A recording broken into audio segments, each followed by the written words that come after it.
Guys, alam nyo ba na 80 to 90% na nahuhulaan ko kagad na naka 100 settings yung kanilang backlight, kaya nasira agad yung kanilang TV.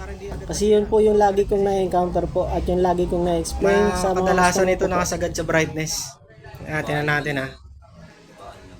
Para ayun naka 100 oh. Yung naman pala eh. Yan ang lagi kong na-encounter. Naka 100 ko, taas. Hindi nila alam yan kasi may mga edad na lalo, tsaka Bagay. sa displayan kasi sinasagad talaga yan para maganda tingnan. Ba't bawas? Adjust na natin para tumagal. Para ilang taon pang gamitan. Yung TV ko, iniingatan ko eh. Yan, i-adjust mo na rin. Pag hindi mo na pinapaan, dapat gano'ng araw lang. Para kasing cellphone ito, subukan mo cellphone mo, isagad mo. Masakit din sa mata, tsaka ano. Alas 6 hanggang alas 8, alas 8 hanggang alas 8. Yun, sa brightness, 50% lang, okay na yun. O kahit sagad na pala yan. Oh.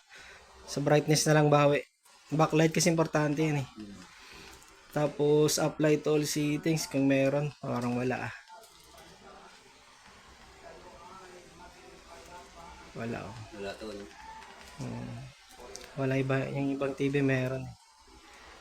Feature mode lang. Wala akong ano yun, yung tago, yung box nasira.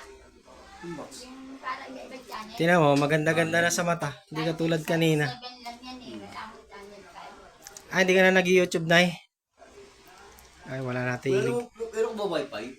Wala. Wala na hilig si nanay. Ay, wala. Ano na lang to? Sayang yun. So ayan, another day, another sharing is caring naman tayo po mga sir, mga ma'am. So na-explain na natin kay nanay na nakataas yung kanyang backlight. So itong video na to, ginawa natin ito sa another customer na naman o sa mag-inquire dyan katulad po ninyo kung bakit nasira ang inyong TV agad-agad.